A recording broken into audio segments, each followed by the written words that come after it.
Now I would take the opportunity to request our chairman, sir, to please address the gathering. Good morning, children. On behalf of Scienton School, I take this opportunity to welcome the parents and grandparents for visiting the school and coming here to encourage the students on what they have achieved. I also take this opportunity to congratulate as well as welcome the seniors, to acknowledge the hard work they have put in for coming onto the stage on this ceremony.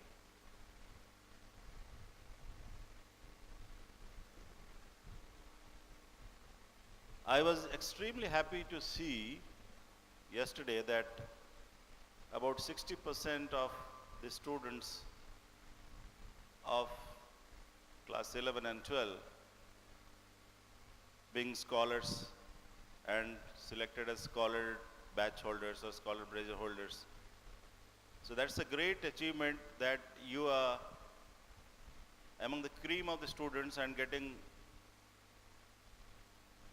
the benefits from peers because of the best brains sitting together inside the classroom. I congratulate all of you for having been able to achieve with your hard work, and your hard work gets doubly vindicated. You feel doubly proud when you share this along with your parents.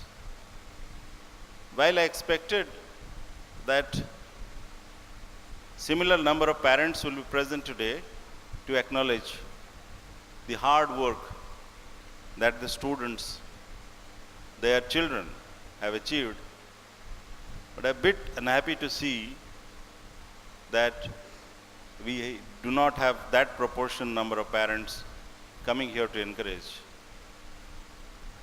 And as I have been always telling, the involvement of parents with the children get inversely proportional with the age of the child. When we have functions in the school, up to class 2 or 3, we have 80 to 90% of the parents coming to the school. And when we have functions till class 6, 7, 50 to 60% of the parents come to the school. And when we have functions from 9th to 12th, 15 to 20% of the parents come to the school. I'd like to take this opportunity to convey to the parents who are present today, thank them, congratulate them for understanding the relevance of their presence here. At the same time, tell through the students, the parents who could not come, that they need to come to such functions. Please understand that 11th and 12th is the foundation to the whole career of these students.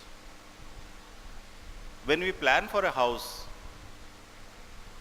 we run to the architect, we run to the contractors, we run to every pillar and post, we run to the shops to get the best of the materials and devote our entire energy, money, resources to see that we have a beautiful house. And we understand that if we do not put the foundation of the house strong, the house will not last long. But when it comes to our own children who are more precious than our house, we feel they are grown enough and we need not devote that much of time, and that planning is required. It's exactly the reverse. Your child will perform directly with the amount of involvement that you have with your children. So my sincere request to all the parents who are present today, and to convey to the parents who are not present today, that during this 2 years of 11th and 12th, please devote that amount of sincerity and devotion and time to your children to give them a solid foundation. Because school will do its duty, and probably school will be able to give little more inputs to these children who are in the hostel. However, we need your active support in seeing to that whatever is being taught or whatever is being carried out in the school is also equally, with equal force, passion and energy, is taken through in the houses, in the home, and through the parents, and particularly the fathers.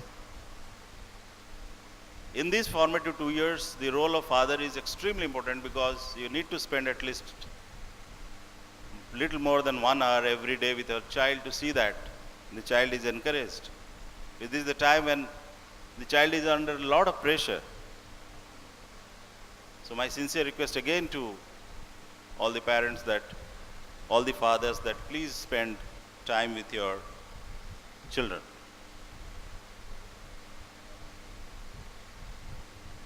As you all know that I was with my profession for about 30 years, and when suddenly I realized that probably I am carrying on my profession to earn money and not with my passion, then I decided that I should do something which is alongside with my passion. So my passion was that I love children, including my own children, my sons and my daughter.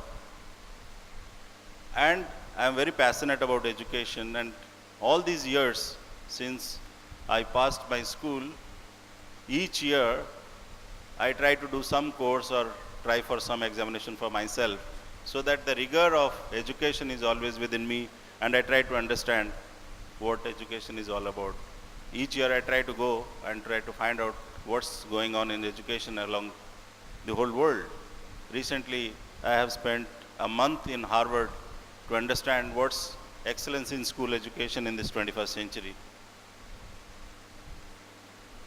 The objective was to have a good school. So I did 10 years of research working with various countries to find out how to put a good school. And after that,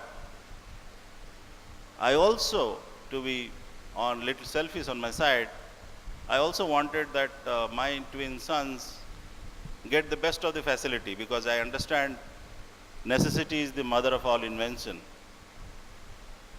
So I wanted to give all the best possible facilities and quality of education to my own children.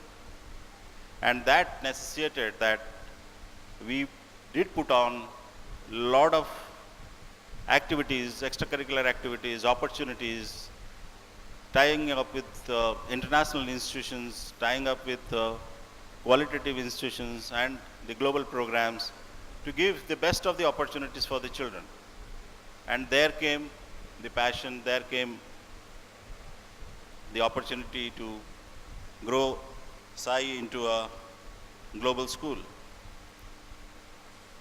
There are three basic strands of a good school. One, it should be a center of learning. Second, it should give the skills to the students, impart skills to the students. Third, which is extremely important, to embed in them the value system. Because most of the schools do the same thing. Most of the schools are for learning. And learning in what mode? Learning as supplier of information.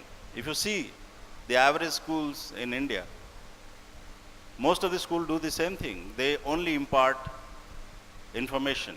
Information either from the textbooks, information digitally, or information that the teacher feels to be given to the student and force the student to remember this information.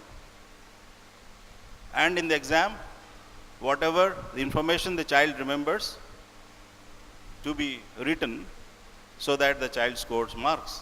And unfortunately, this is the way the Indian education system works.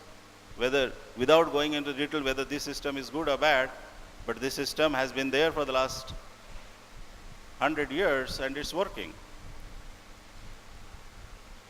But those schools are real value-based schools which give equal importance or more importance to the other two components of school.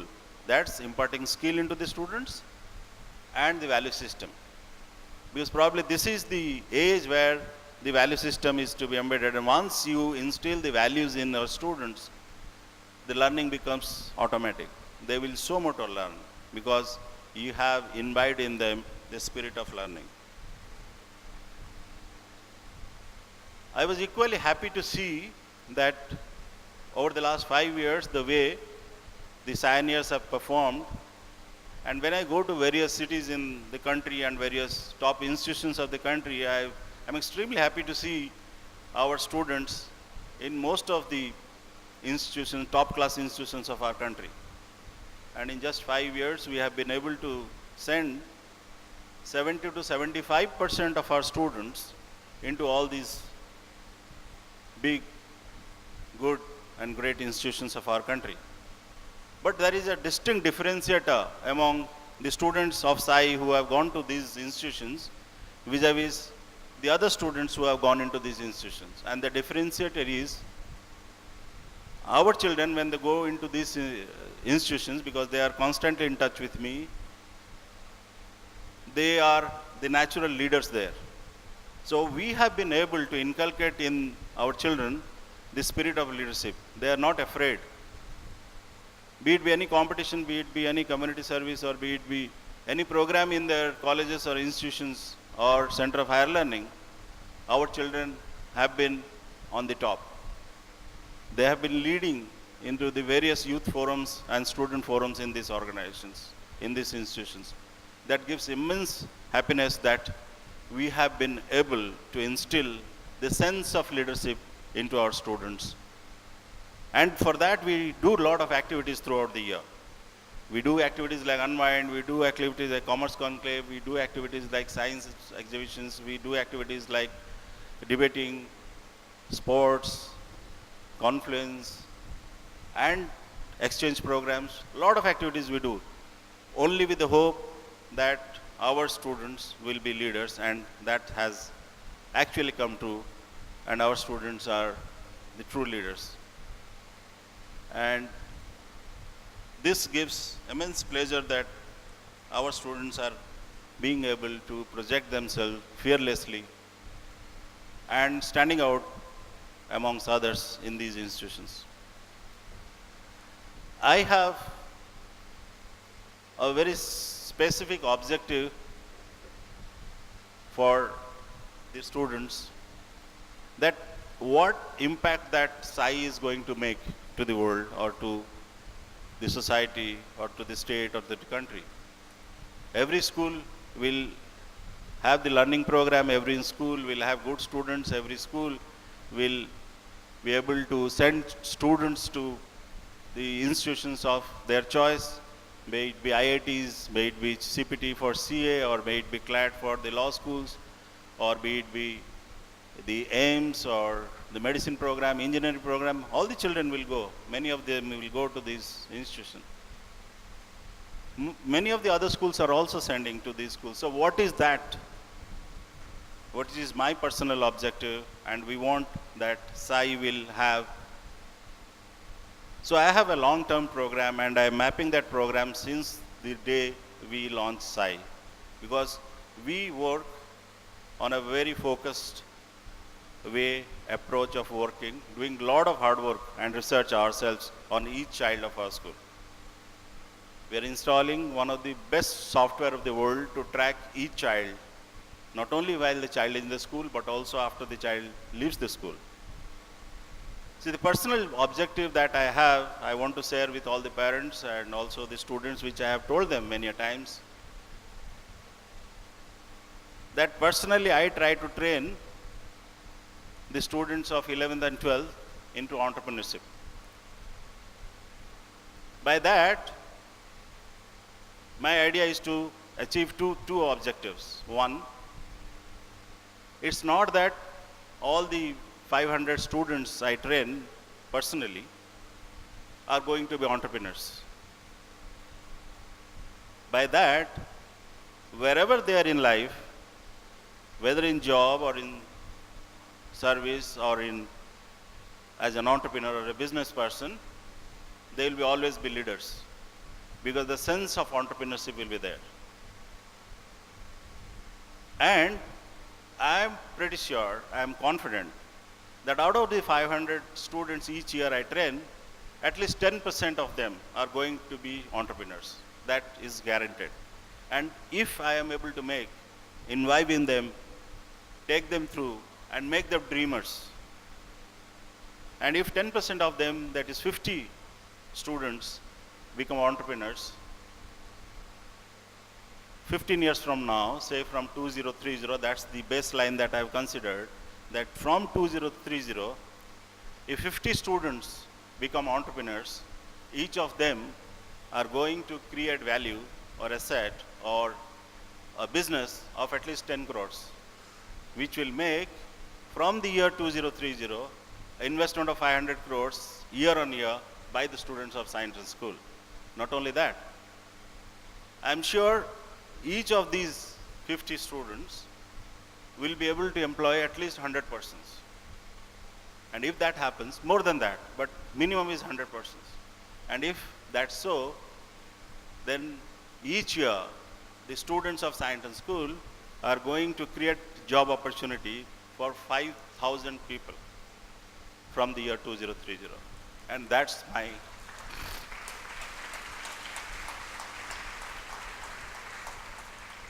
my personal objective, that from the year 2030, science and school students are able to create national asset of 500 crores and 5,000 jobs each year. And that's bound to happen. And I'm tracking all these students.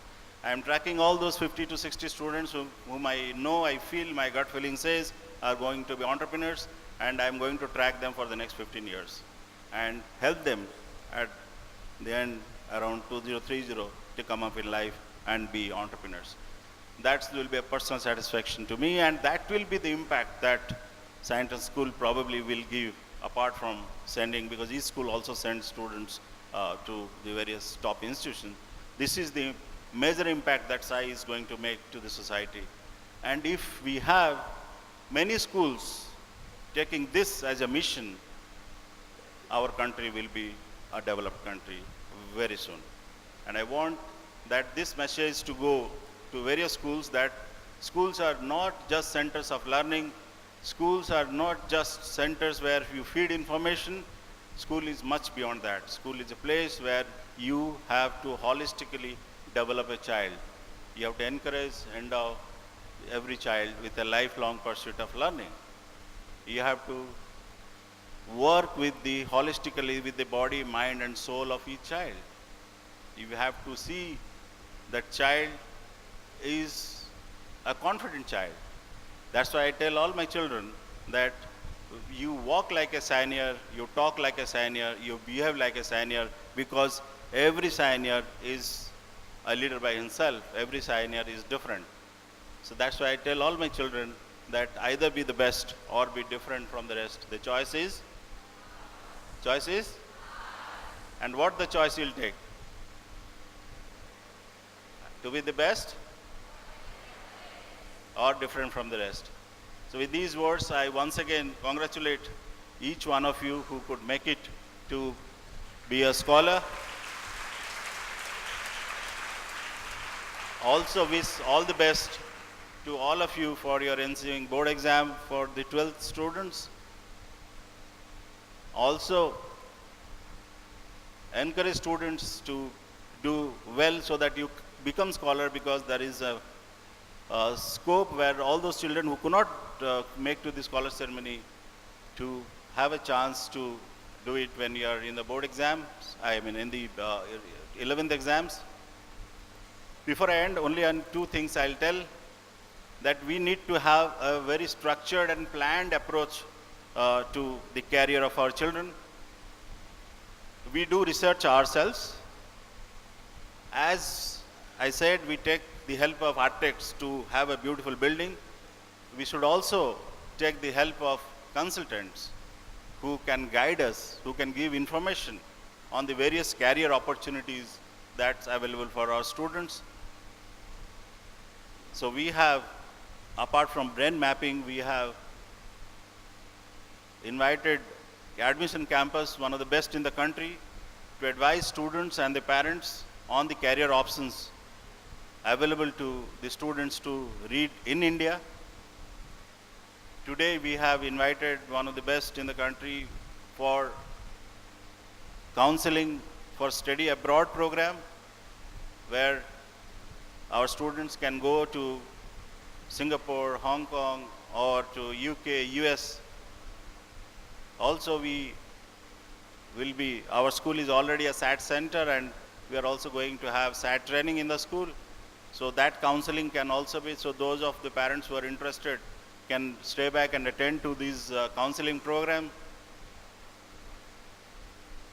Before I end, I once again request all the parents who are present today to really plan well in advance, help the children of 11 and 12, devote time in planning, doing your research very strong to give a beautiful career to your children. Because it is always not possible, because I was in Delhi University this time. The cutoff for SRCC came to 97.25%.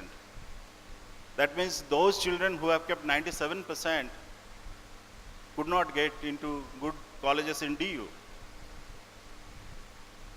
Does that mean that all the students who are 95%ers do not deserve to read in good institutions in India or abroad? Are these children less intelligent? It is just because of sheer luck, their mental condition on the day of the exam, that they probably committed small errors of 1 or 2 marks, which made them to 95 or 96%. But they are brilliant students. What is the scope that our country is giving to these brilliant students? It's unfortunate that if you go to Delhi University or go to the top colleges of India, and 94% is considered as nothing, because we have less number of probably seats available. So always have the option for your children, that they have an option that if they are securing 94, 95%, they are extremely good students. So the opportunity should also be there with them to go to top colleges, if not in India, outside. And going outside, there is ample opportunity to have scholarship. The programs are not also very costly if they are into these Asian institutes. But the quality and standard of the Asian institutes are equally good. So we should try definitely for our children to get into the top institution in India. But I'm telling, but we cannot take chances with our children. So we need to think and work on this and plan as the second step. If this is not happening, then what's left? We should not allow the child to get demoralized that if I'm not getting into IIT, my career is finished. If I'm not getting into SRCC, my career is not there. That's not so. These children can be extremely good. So with these words, I thank you once again for having come in a large number, but I expect if we have 400 students in the scholar ceremony, we should have at least 300, 350 parents acknowledging this. But slowly I think that sense will come. And I once again thank all our parents to be with us and help us in seeing to that our children are the top children of the country. Thank you.